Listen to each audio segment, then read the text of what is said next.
¿no? Ya tenemos como un límite mental que nos ponemos nosotros mismos, que no vemos que sea posible algo. Entonces, cuando nosotros llegamos con ese tema de, mira, esto lo podemos cambiar y podemos llegar a hacer esto, lo miran a uno como, ay, estás enloqueció, ¿no? O sea, eso se podrá hacer en otro lado, pero aquí no podemos hacer sí. eso es posible, eso es imposible y excusas yo creo que tenemos muchísimas, ¿no?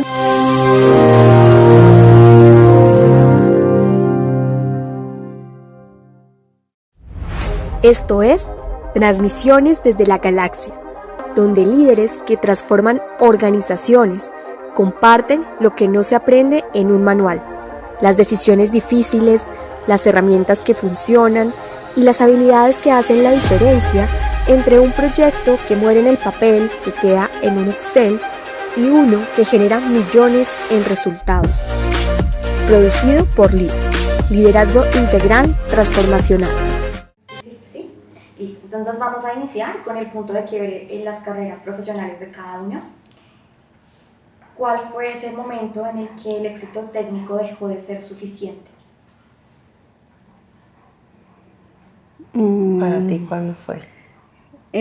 Pues yo creo que el momento clave fue cuando llegué a liderar el área de tecnología y me di cuenta que la parte técnica, pues tenía que desarrollar mis habilidades de liderazgo, poder tener conversaciones valientes, exigirle al equipo. O sea, ahí fue cuando me di cuenta que definitivamente era más importante las habilidades de liderazgo que lo que tenía yo de conocimiento técnico. Sí, ahí fue que yo creo que fue ese darme cuenta que tenía que desarrollar toda esta parte de liderazgo. En mi caso fue porque siempre tuve un estilo de liderazgo muy fuerte que me causó muchos problemas, que incluso estuve iniciando mi carrera en una compañía donde había liderazgo fuerte, donde eran puros hombres. Entonces eso como que me empoderó más a seguir de esa manera. Y después llegué a una compañía donde pues habían otro tipo de políticas e incluso estuve muchas veces en recursos humanos, como que porque cómo hablas a la gente y siempre fue como una oportunidad que tuve detectada. También fui muy social, entonces el ser social me empezó a ver que por ese lado de la amistad, de crear vínculos se conseguían resultados y siempre tuve esa espinita. Pero hasta que conocí a Ana María, siendo mi profesora, mi docente en un curso de coaching y liderazgo, en esa búsqueda mía por hacerlo mejor, descubrí pues, que era un estilo de personalidad, que no era un problema mío, sino que todos tenemos estilos diferentes y cómo potencializar y manejar ese superpoder como el de los X-Men. Entonces creo que eso me ayudó bastante y ahí fue el quiebre y dije, bueno, ya descubrí cómo hacerlo mejor y ese es el camino, no solo lo técnico, sino también toda la parte de habilidades gerenciales y de manejar personas. Hay algo muy interesante y es que ambas son ingenieras. ¿Qué papel juega la formación que tuvieron en ingeniería en la manera como cada uno entiende hoy la transformación? Así como contar un poco de la base académica y cómo la han ido adaptando a las líneas que tomaron a nivel profesional. Bueno, en mi caso, cuando yo me formé como coach hace 15 años, todos eran o psicólogos o comunicadores sociales, ¿no? Entonces yo era como la rara de una ingeniera que hace metida en este cuento. Pero yo creo que eso ha sido uno de lo que más valor me ha generado por mi forma de pensamiento. Tengo un pensamiento muy estructurado que me ha llevado a cómo unir ese mundo del comportamiento en técnicas prácticas y aplicables. Yo creo que ese ha sido como el reto. O sea, al principio yo creo que no fue fácil el hecho de decir, bueno, como uno la ingeniería de sistemas con todo este tema del comportamiento, pero cuando dije, no, pues al final de cuentas los seres humanos somos un sistema, tenemos que aplicar toda la teoría de sistemas y empecé a aplicarlo en esto del comportamiento, para mí genera muchísimo valor y me vuelvo muy práctica y genero todo lo que veo de comportamiento o desarrollo de habilidades, lo vuelvo en un método para que sea práctico de aplicar. Yo creo que desde mi mirada eso es lo que me ha servido como ingeniera.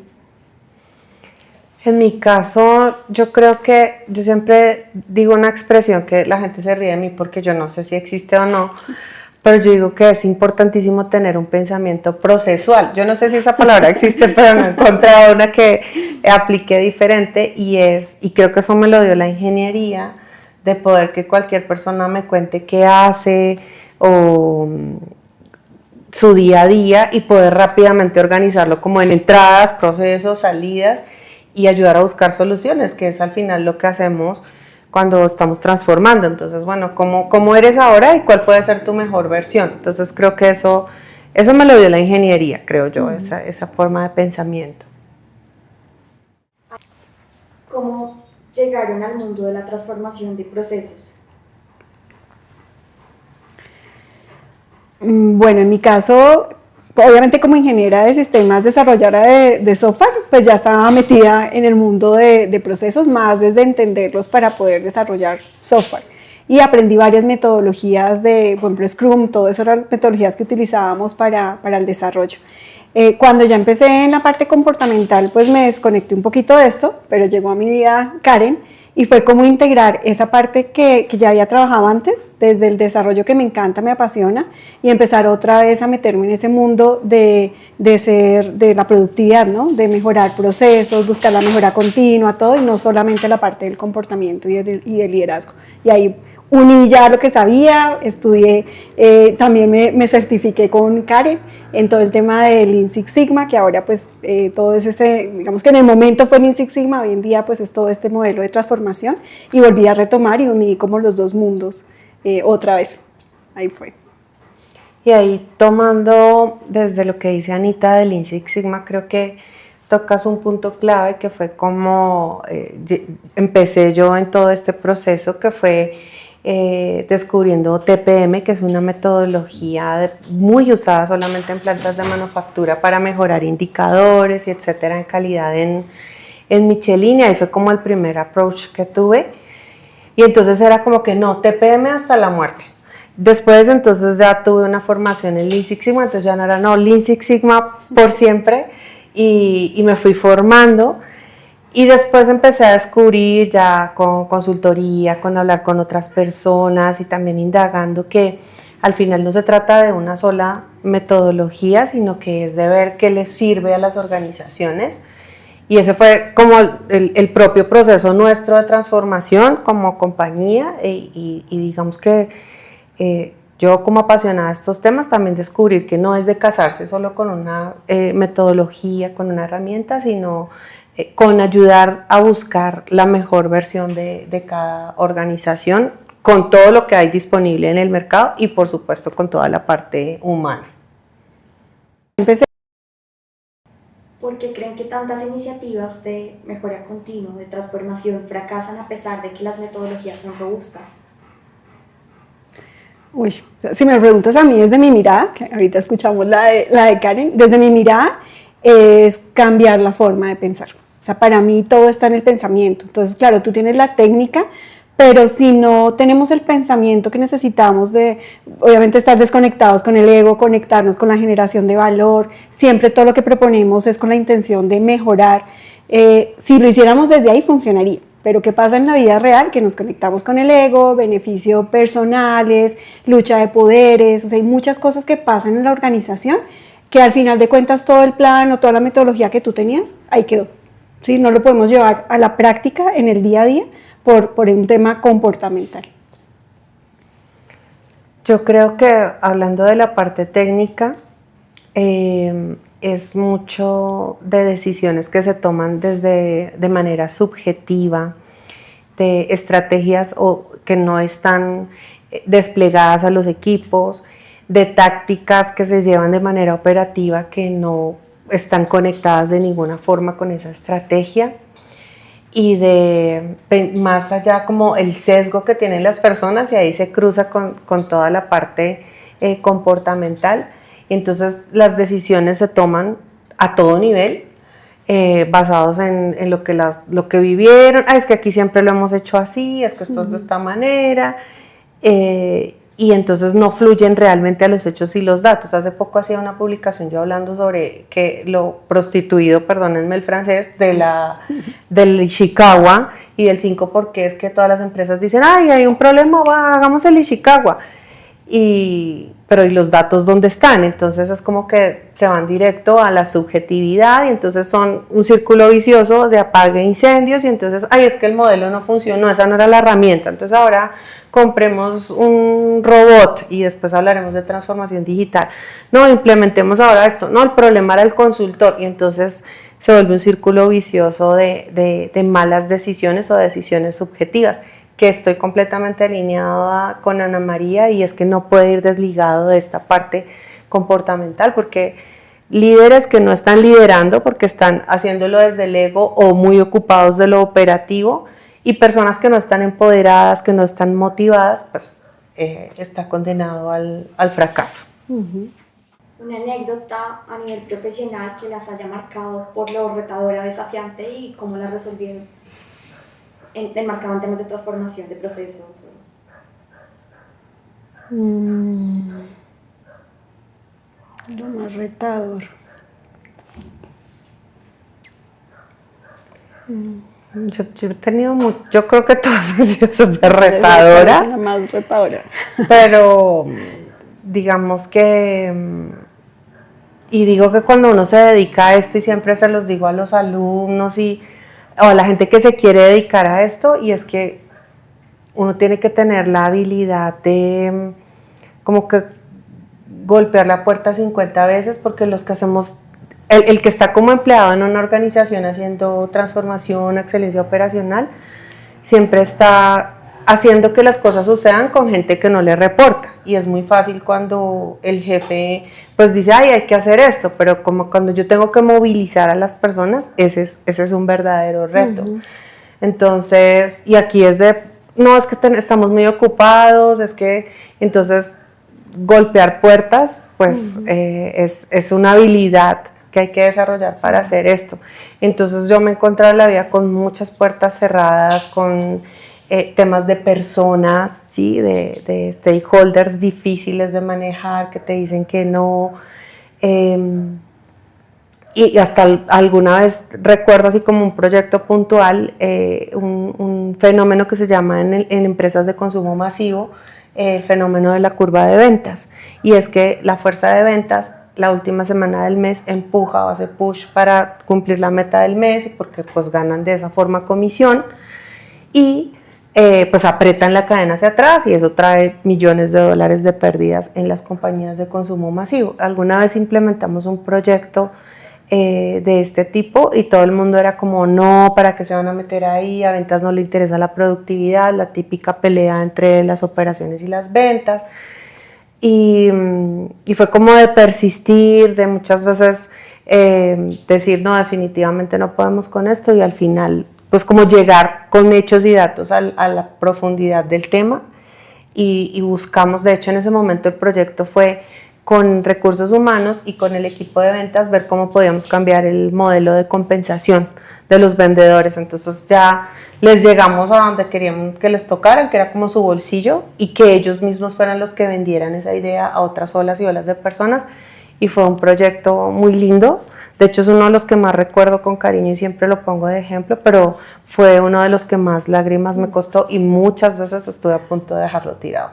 Me hiciste acordar de dos retos, porque también son muchos, ¿no? Yo creo que cada vez que nosotros intervenimos una empresa es un reto, sí, porque hay diferentes problemas de la organización, diferentes estilos de liderazgo, bueno, hay muchos retos que enfrentamos, pero yo creo que uno de los que más me he encontrado que se repite, y hay uno específico que el gerente general me dijo, sí, Ana María, todo lo que tú dices es muy bonito, muy romántico, que todos nos llevemos bien, pero eso a mí no me representa nada. A mí lo que me da dinero son los resultados, y hemos venido cumpliendo los resultados con la cultura que tenemos.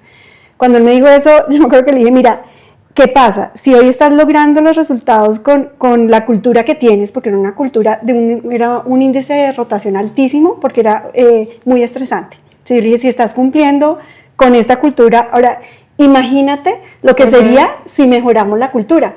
Yo le dije, mira, si yo te muestro a ti, te muestro cuánto estás gastando en índice de rotación, o sea, cuánto te cuesta a ti traer una persona nueva, o sea, todo, y te hago el plan para que tú veas que te va a ahorrar dinero si mejoramos la cultura, y obviamente los resultados van a ser mejor y va a mejorar la rentabilidad. ¿Me compra la idea? Y dejas de ver esto romántico. Y me dijo, sí, Ana María, pues eso lo hicimos pues con ayuda de personas internas, fue cuánto cuesta que una persona se vaya, volver a traer, bueno, hicimos todo el análisis y lo pudimos demostrar. Entonces ya él se dio cuenta que esto no era un tema romántico de la cultura de que todos nos llevemos bien, sino que era un tema que estaba afectando la rentabilidad de la organización. Ese fue un reto, fue muy bonito demostrarlo y que sí me dijera, listo, está bien, tienes razón, esto no es romántico.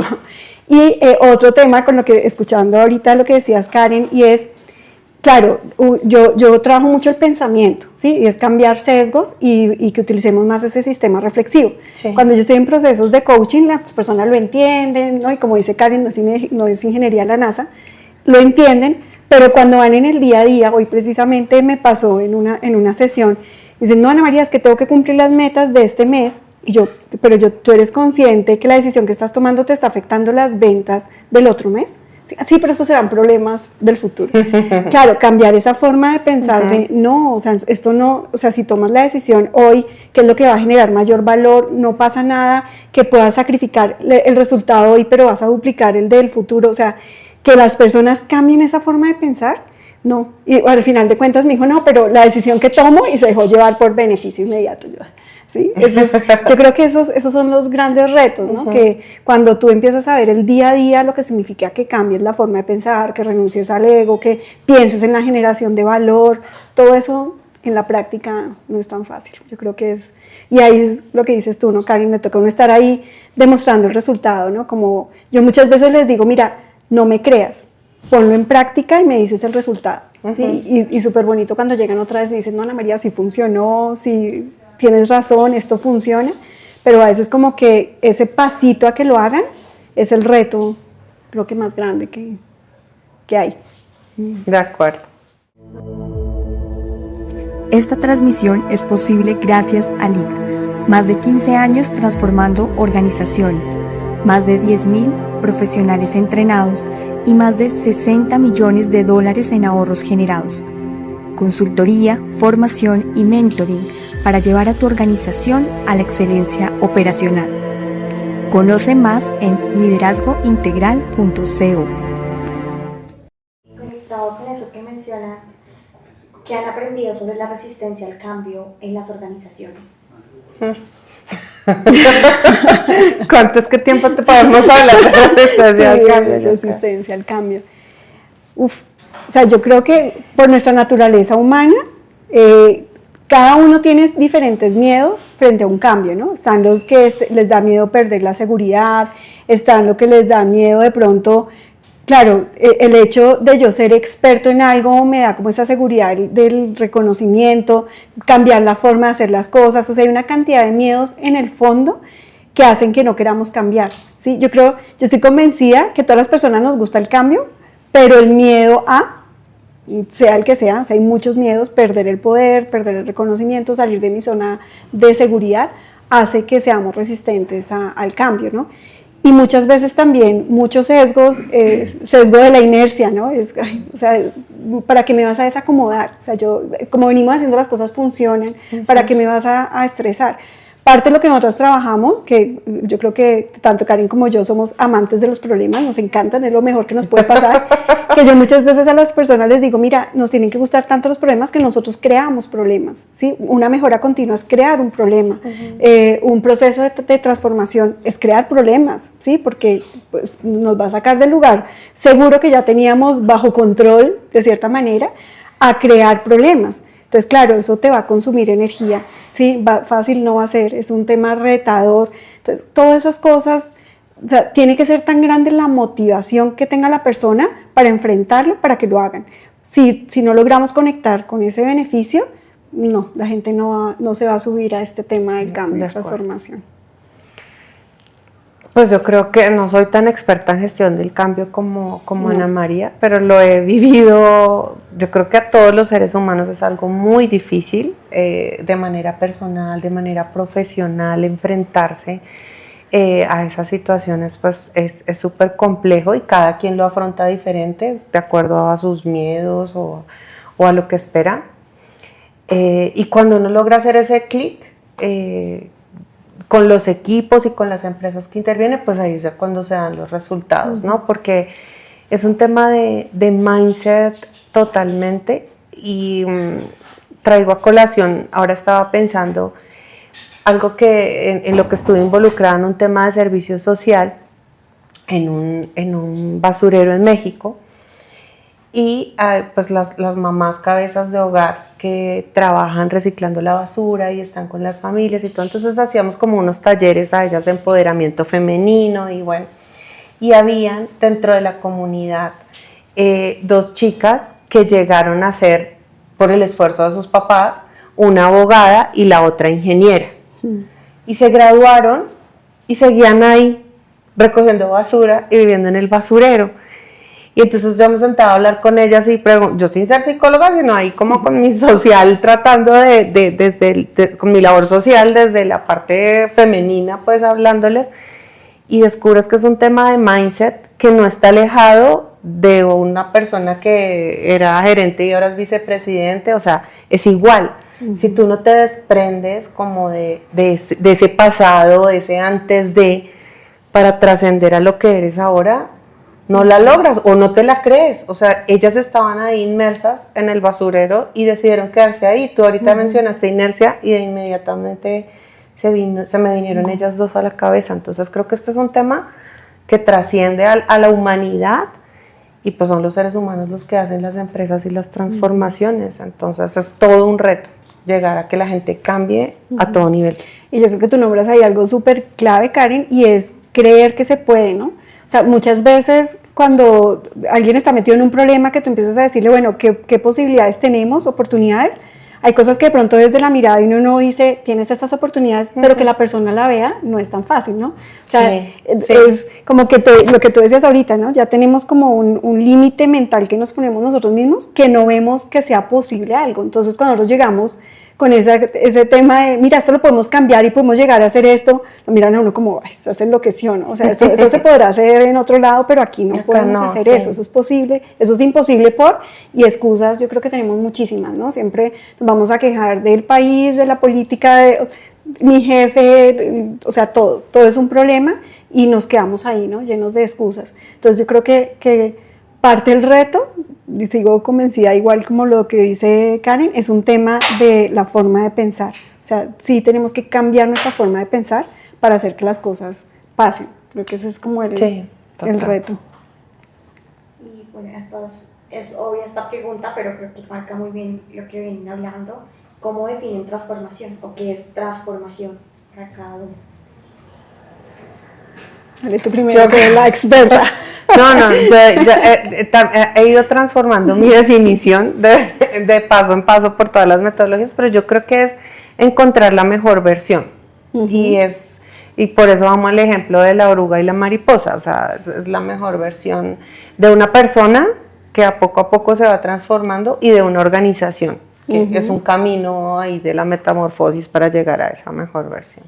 Sí, totalmente de acuerdo contigo. Y qué es lo que yo veo y es que es esa transformación desde la autenticidad. Es decir, yo creo que uno de los retos que tenemos es no tener miedo a ser quienes somos, ¿sí? O sea, tanto a nivel organizacional como a nivel personal, y es como nosotros desde esa autenticidad llegamos a nuestra mejor versión, que nunca va a ser perfecta, ¿sí? Siempre vamos a tener esa capacidad de mejora continua y siempre estar en ese proceso, ¿no? De ir mejorando, irnos adaptando a lo que va cambiando en el entorno, y es esa intención de cada día ser mejor, que buscar cómo yo logro mejorar esto desde la autenticidad, no desde el deber ser externo, sino desde lo que yo considero que es, pues bueno, desde mi mirada, la esencia, ¿no? Tanto organizacional como personal. Así es. Y en ese sentido, ¿qué habilidades debería desarrollar un profesional que quiere liderar transformaciones en organizaciones, tanto a nivel técnico como de power skills? ¿Qué habilidades debería desarrollar? ¿Ustedes recomiendan que desarrolle? Para mí, clave, creo que no es negociable, es pensamiento crítico. ¿Sí? O sea, yo creo que eso es lo primero, ¿no? Tú tener la capacidad yo siempre digo, cuestiona todo, ¿por qué está esto aquí puesto? ¿Por qué hago esto de esta manera? Porque todo, empieza a cuestionar todo, y eso es desarrollar ese pensamiento crítico, para mí es clave, ¿sí? Desde la parte de liderazgo, es esa capacidad tú de realmente no perder de vista siempre la generación de valor. O sea, para mí es o sea, no hay forma que funcione esto si tú no estás pensando siempre en generación de valor, cliente final, lo vemos a nivel de organización y de la organización. Ese siempre va a ser tu foco. Ya luego son tus procesos, tu área y todo, pero siempre tener ese enfoque, que es la orientación al resultado.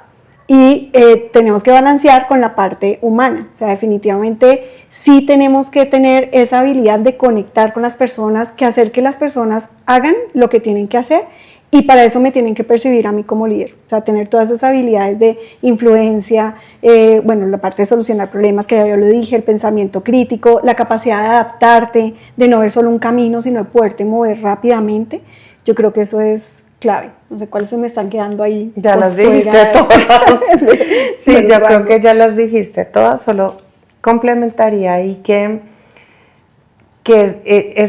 eso es lo que la inteligencia artificial no va a reemplazar totalmente. Entonces, es lo que tenemos que desarrollar, ser capaces de retar, de preguntar, de entender los números, entender los hechos, entender los datos, analizar, construir un panorama y apoyarnos sí de la inteligencia artificial, pero construir eso nosotros. Y lo otro que no va a hacer la inteligencia artificial por nosotros es esa habilidad de influenciar, que eso lo aprendí de Ana María, y es entender cómo se comportan las otras personas, qué los mueve, qué los motiva, para que cuando llegan esos toros bravos que los encontramos en todas las organizaciones, empecemos a buscar y a tener estrategia para saber llegar y poder ser verdaderos business partners. Yo creo que esa es la clave de los profesionales del futuro.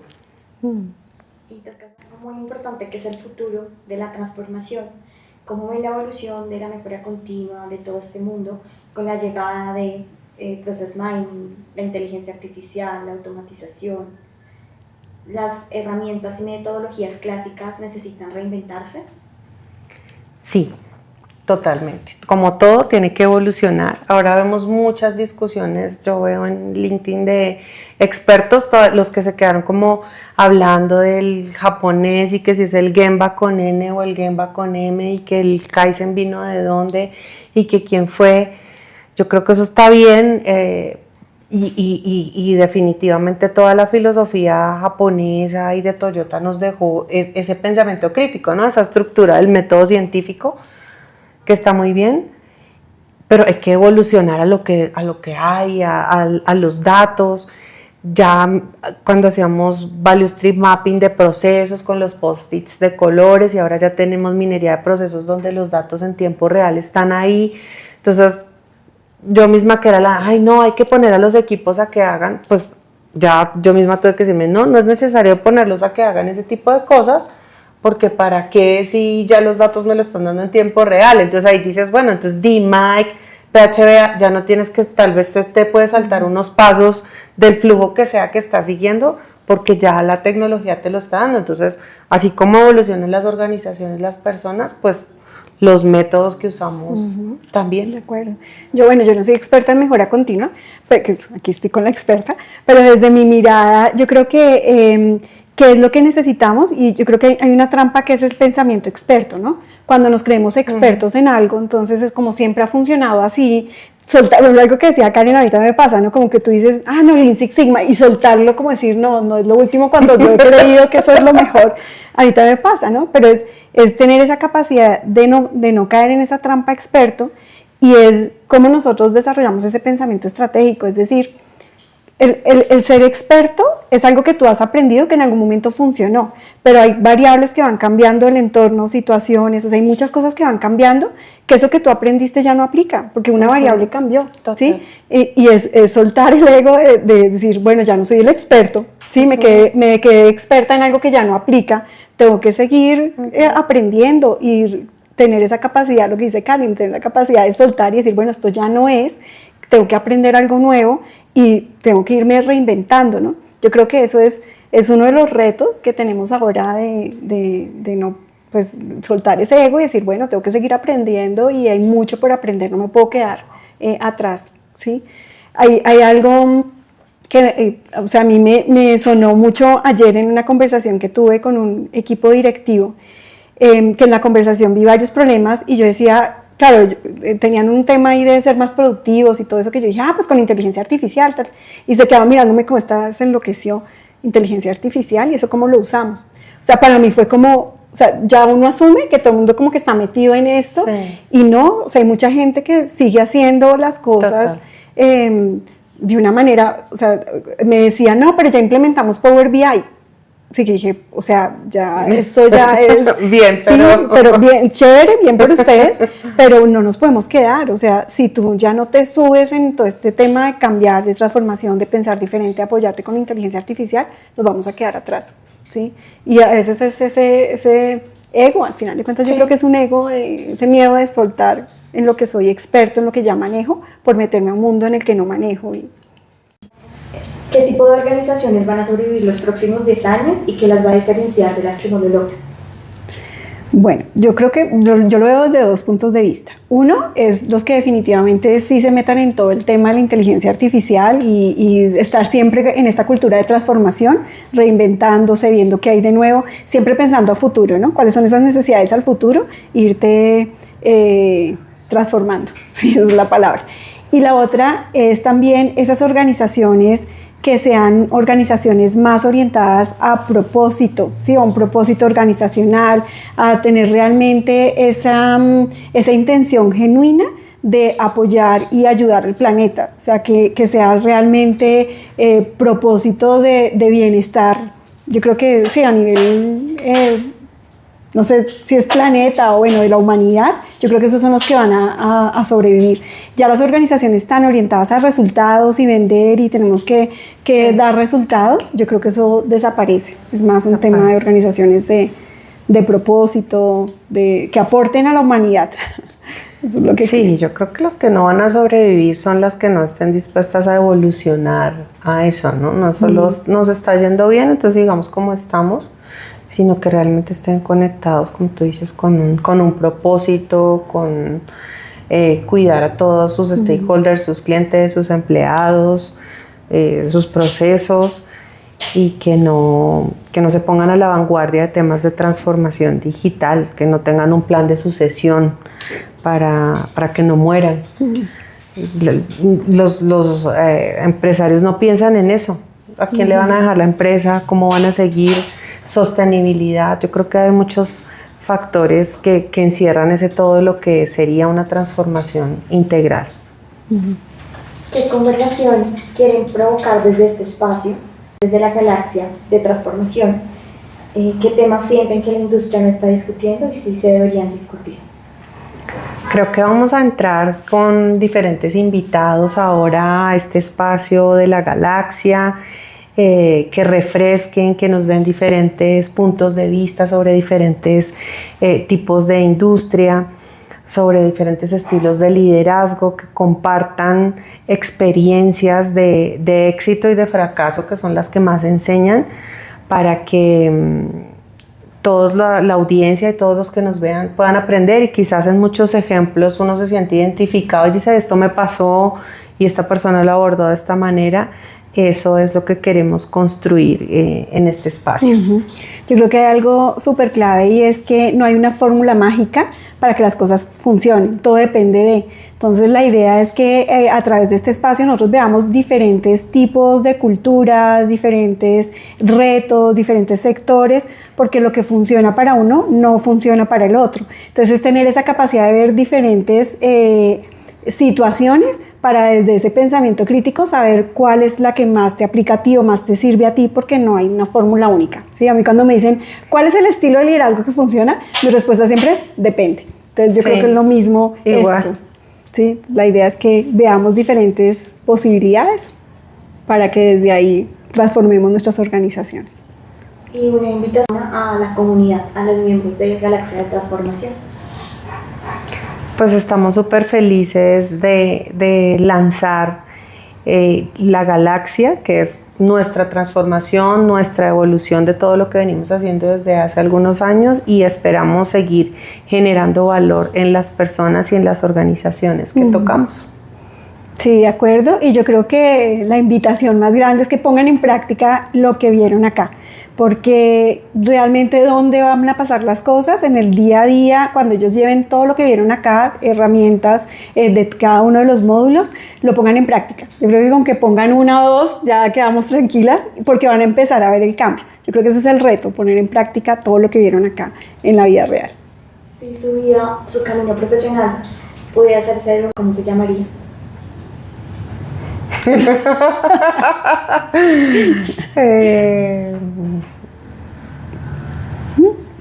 El manual de las artes del amor y la transformación. Pues sí, okay. No sé cuál sería. Es que tú ya escribiste tu libro. Pues sí, pero así se llamaría. Bueno, de pronto sí, ese sería el nombre, ¿no? Porque al final de cuentas el libro surgió de esa transformación mía personal, ¿no? De no dejar de ser quien soy y sentirme orgullosa de ser quien soy, así no cumpla estándares de la sociedad, ¿no? Entonces sí, esencialmente yo.